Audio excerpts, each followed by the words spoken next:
Hello student, welcome to our online platform. दोस्तों, आज हम रीट मेंस की तैयारी में आईसीटी के बारे में बात करेंगे। आईसीटी मतलब सूचना प्रौद्योगिकी के बारे में बात करेंगे, सूचना एवं संचार प्रौद्योगिकी के बारे में बात करेंगे। और इसका जो पहला टॉपिक है, चैप्टर तो नहीं कह सकते, इसको टॉपिक कहेंगे, सूचना प्रौद्योगिकी के आधार। इसके बारे में हम बात करेंगे और एमसीक्यू प्रश्नों के माध्यम से हम इसको समझेंगे।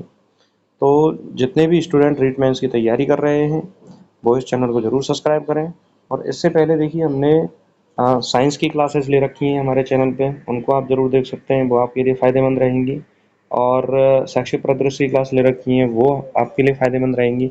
इसी तरीके से हम अलग अलग सब्जेक्ट की क्लासेस सीरीज़ जो है वो लाते रहेंगे और आपकी तैयारी के लिए वो सारी चीज़ें इंपॉर्टेंट रहेंगी। तो चलिए हम शुरुआत करते हैं आज सूचना प्रौद्योगिकी के आधार टॉपिक से हम शुरुआत कर रहे हैं आईसीटी की। और इसके एमसीक्यू क्वेश्चन के माध्यम से हम इसको समझने का प्रयास करेंगे और जैसे भी संभव होगा हम आपको महत्वपूर्ण सामग्री प्रदान करते रहेंगे। तो चलिए हम शुरुआत करते हैं पहले क्वेश्चन से। पहला क्वेश्चन है, सूचना प्रौद्योगिकी का मुख्य आधार है। ऑप्शन 1 कंप्यूटर और इंटरनेट, ऑप्शन 2 है टीवी और रेडियो, और ऑप्शन 3 है समाचार पत्र, और ऑप्शन 4 है डाक सेवा। तो देखिए, आईसीटी का जो मुख्य आधार होता है वो क्या होता है? कंप्यूटर होना चाहिए और इंटरनेट होना चाहिए। यही आईसीटी का क्या है? मुख्य आधार। तो राइट आंसर आपका क्या हो जाएगा? ए। अगला क्वेश्चन है, कंप्यूटर का मस्तिष्क किसे कहा जाता है? सीपीयू, एएलयू, मेमोरी और हार्ड डिस्क को। तो देखिए, सीपीयू को यानी सेंट्रल प्रोसेसिंग यूनिट को कंप्यूटर का क्या कहा जाता है? मस्तिष्क कहा जाता है। तो इसमें राइट आंसर आपका क्या रहेगा? ए। अगला क्वेश्चन है, आईसीटी का पूर्ण रूप है। देखिए, ये एग्जाम में आता है, नॉर्मली सिंपल क्वेश्चन है।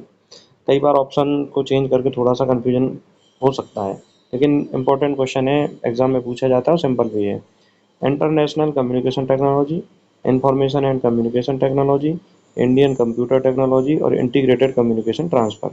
तो देखिए, आईसीटी की जो फुल फॉर्म है वह है इंफॉर्मेशन एंड कम्युनिकेशन टेक्नोलॉजी। तो इसका राइट आंसर आपका क्या हो जाएगा? बी। अगला क्वेश्चन है, आईसीटी में आई का अर्थ है। पहला ऑप्शन इंटरेक्शन, दूसरा इंफॉर्मेशन, तीसरा इंटरफेस, चौथा है आपका इनपुट। तो देखिए, अभी अभी हमने आईसीटी फुल फॉर्म देखी थी और उसमें आई का अर्थ क्या था? इंफॉर्मेशन। तो इसमें राइट आंसर क्या हो गया? बी। अगला क्वेश्चन है, कंप्यूटर का वह भाग जो डाटा को प्रोसेस करता है। कंप्यूटर का वह भाग जो डाटा को प्रोसेस करता है। सीपीयू, रैम, रोम, स्कैनर।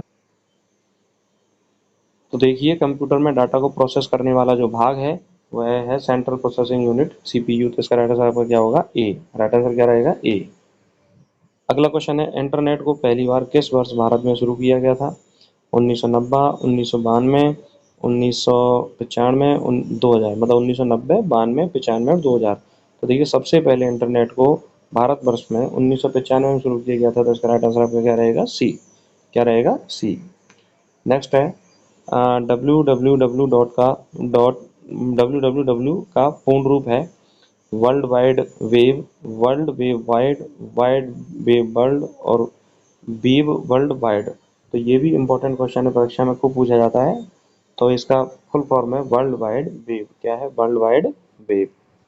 नेक्स्ट है आपका, आईसीटी में प्रमुख इनपुट डिवाइस कौन सी है? मतलब इनमें से हमें ये पहचानना है कि ये जो चार ऑप्शन है इनमें से इनपुट डिवाइस कौन सी है। पहला ऑप्शन है मॉनिटर, दूसरा प्रिंटर, तीसरा कीबोर्ड और चौथा है स्पीकर। तो देखिए, मॉनिटर आउटपुट डिवाइस है, प्रिंटर भी आउटपुट डिवाइस है और स्पीकर भी आउटपुट डिवाइस है। तो इनपुट डिवाइस कौन सी होगी? कीबोर्ड। तो इसका राइट आंसर आपका क्या है? सी। भाई, कीबोर्ड के माध्यम से हम कोई भी सूचना को क्या करते हैं? इनपुट करते हैं कंप्यूटर में, और सीपीयू उसको क्या करता है? प्रोसेस करता है और उसको मॉनिटर पर आउटपुट के रूप में दिखाता है। तो इसका राइट आंसर आपका क्या रहेगा? सी। अगला क्वेश्चन है, आईसीटी का शिक्षा में प्रयोग मुख्यतः किस उद्देश्य से किया जाता है? आईसीटी का शिक्षा में प्रयोग मुख्यतः किस उद्देश्य से किया जाता है? पहला ऑप्शन है मनोरंजन, दूसरा सूचना एवं संचार, तीसरा परीक्षा में नकल, चौथा है केवल गेमिंग। तो देखिए, आईसीटी फुल फॉर्म भी क्या है? इंफॉर्मेशन एंड कम्युनिकेशन टेक्नोलॉजी, सूचना एवं संचार प्रौद्योगिकी। तो इसका सीधा सीधा अर्थ ये निकलता है कि आईसीटी का जो प्रयोग शिक्षा में करने का उद्देश्य है सूचना एवं संचार के लिए। तो इसका राइट आंसर आपको क्या रहेगा? बी। अगला क्वेश्चन है, कंप्यूटर नेटवर्क का सबसे बड़ा रूप है। यानी कंप्यूटर नेटवर्क का सबसे बड़ा रूप क्या है? लैन, वैन, मैन और पैन। देखिए लैन की फुल फॉर्म क्या है, लोकल एरिया नेटवर्क है, इनकी फुल फॉर्म ही परीक्षा में पूछी जाती है। वैन की फुल फॉर्म क्या है, वैन की फुल फॉर्म है वाइड एरिया नेटवर्क। वैन की फुल फॉर्म क्या है, वाइड एरिया। और मैन की फुल फॉर्म है मेट्रोपॉलिटन एरिया नेटवर्क, और पैन की फुल फॉर्म है पर्सनल एरिया नेटवर्क। तो ध्यान दीजिए सबसे बड़ा जो नेटवर्क आता है वह आता है वाइड एरिया नेटवर्क। तो इसमें राइट आंसर आपका क्या रहेगा, बी। अगला क्वेश्चन है आईसीटी में सी का अर्थ है कंप्यूटर, कम्युनिकेशन, कैलकुलेशन और कनेक्शन। तो देखिए आईसीटी का हम क्वेश्चन ही कर चुके हैं कि आईसीटी का फुल फॉर्म क्या है। आईसीटी का फुल फॉर्म है इंफॉर्मेशन एंड कम्युनिकेशन टेक्नोलॉजी। तो सी का अर्थ क्या हो जाएगा इसमें, कम्युनिकेशन। तो इसका राइट आंसर आपको क्या रहेगा, बी। अगला क्वेश्चन है इंटरनेट से जुड़ने के लिए क्या आवश्यक है, ब्राउज़र, आईएसपी, मॉडेम, उपरोक्त सभी। तो देखिए इंटरनेट से जुड़ने के लिए ब्राउज़र भी ज़रूरी है, आईएसपी भी ज़रूरी है और मॉडेम भी ज़रूरी है। तो इसका राइट आंसर आपका क्या हो जाएगा, डी, यानी सभी चारों जरूरी हैं। तो इसका राइट आंसर आपका क्या रहेगा, डी। अगला क्वेश्चन है आईसीटी का शिक्षा के क्षेत्र में प्रमुख उपयोग है, मतलब आईसीटी भाई शिक्षा में क्या उपयोग में आती है, क्या इसका उपयोग लिया जाता है शिक्षा में। पहला ऑप्शन है स्मार्ट क्लास, दूसरा ऑनलाइन लर्निंग, तीसरा ई कंटेंट और चौथा है उपरोक्त सभी। तो बिल्कुल सही बात है। देखिए आईसीटी का उपयोग स्मार्ट क्लास के रूप में हो रहा है। अब जो मैं क्लास ले रहा हूँ ये भी एक स्मार्ट क्लास का हिस्सा ही है। ऑनलाइन लर्निंग आप पढ़ रहे हो ऑनलाइन रूप से, तो ये भी आईसीटी के उपयोग से ही हो रहा है। और ई कंटेंट यानी जो आपको क्वेश्चन मैं दे रहा हूँ वो ई कंटेंट है जो आपको दिखाई दे रहा है, तो ये भी क्या है, आईसीटी का प्रयोग है। तो इसमें राइट आंसर आपका क्या हो जाएगा, डी। यानी आईसीटी का प्रयोग शिक्षा के क्षेत्र में स्मार्ट क्लास के लिए, ऑनलाइन लर्निंग के लिए, ई कंटेंट के लिए किया जाता है। अगला क्वेश्चन है आईसीटी में डेटा डेटा को स्थायी रूप से कहाँ संग्रहित किया जाता है, रैम, रोम, हार्ड डिस्क, कैश। देखिए रैम की फुल फॉर्म है रैंडम एक्सेस मेमोरी और रोम की फुल फॉर्म होती है रीड ओनली मेमोरी। लेकिन यहाँ पे बात हो रही है कि डाटा को स्थायी रूप से संग्रहित कहाँ करते हैं हम। तो स्थायी रूप से संग्रहण जो है वो आईसीटी में हार्ड डिस्क में होता है। किसमें होता है, हार्ड डिस्क में। तो इसका राइट आंसर क्या हो जाएगा, सी। अगला क्वेश्चन है गूगल क्लासरूम किससे संबंधित है। Google classroom, e governance, e learning, e banking और ई कॉमर्स। तो देखिए गूगल क्लासरूम एक ऑनलाइन लर्निंग ऐप है जिसपे बच्चे ऑनलाइन क्लास ले सकते हैं, लाइव क्लास ले सकते हैं। तो ये लर्निंग से संबंधित है जिसका शिक्षा के क्षेत्र में प्रयोग किया जाता है। तो इसका राइट आंसर आपका क्या हो जाएगा, बी, ई लर्निंग में इसका उपयोग किया जाता है। अगला क्वेश्चन है आईसीटी का प्रमुख आउटपुट डिवाइस कौन सा है, माउस, मॉनिटर, कीबोर्ड, स्कैनर। देखिए माउस इनपुट डिवाइस है, कीबोर्ड इनपुट डिवाइस है, स्कैनर इनपुट डिवाइस है। ये इंपॉर्टेंट है, इसमें कंफ्यूज हो जाते हैं स्टूडेंट कि स्कैनर आउटपुट डिवाइस नहीं, स्कैन हम किसी चीज़ को करते हैं तो उसकी सूचना क्या होती है, इनपुट में आती है। तो राइट आंसर क्या हो जाएगा, मॉनिटर। मॉनिटर हमें आउटपुट डिवाइस के रूप में क्या करता है, कार्य करता है।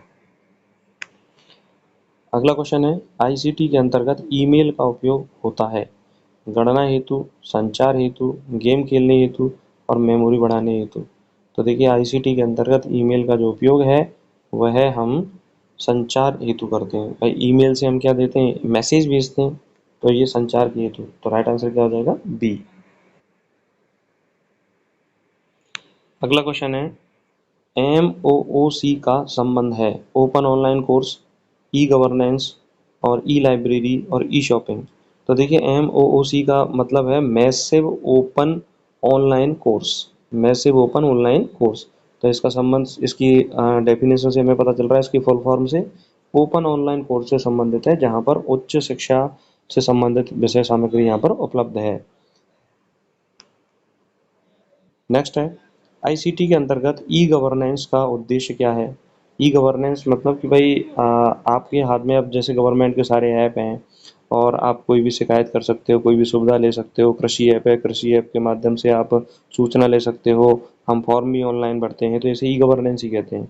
इसका उद्देश्य क्या है, शासन को सुगम और पारदर्शी बनाना, केवल शिक्षा प्रदान करना, केवल स्वास्थ्य सेवाएं देना और केवल खेल को प्रोत्साहित करना। तो देखिए आईसीटी के अंतर्गत ई गवर्नेंस का जो उद्देश्य होता है वो होता है शासन को सुगम और पारदर्शी बनाना। तो इसका राइट आंसर क्या हो जाएगा, क्या हो जाएगा, ए। अगला क्वेश्चन है, डिजिटल इंडिया कार्यक्रम किससे संबंधित है? कृषि, सूचना प्रौद्योगिकी, संगीत और भूगोल। तो देखिए, डिजिटल इंडिया जो कार्यक्रम है वह आईसीटी से संबंधित है, सूचना प्रौद्योगिकी से संबंधित है। इसका राइट आंसर क्या हो जाएगा आपका? बी। तो दोस्तों, इस तरह से हमने 20 क्वेश्चन के माध्यम से आईसीटी का जो पहला टॉपिक है उसको समझा। आशा करता हूँ कि आपको ये क्लास समझ में आई होगी, और अगर आपको ये क्लास अच्छी लगी तो इसे क्लास को लाइक करें, अपने दोस्तों तक शेयर करें, और यदि आपकी कोई क्वेरी है तो हमें कमेंट करें। जो भी स्टूडेंट रीट मेंस की तैयारी कर रहे हैं, इस चैनल को जरूर सब्सक्राइब करें, और आपकी रीट मेंस से संबंधित जो अन्य सब्जेक्ट की हमने क्लास ले रखी है उनको जरूर देखें। हमारे साथ जुड़े रहें और अपनी तैयारी को स्ट्रॉन्ग करते रहें। नमस्कार, धन्यवाद।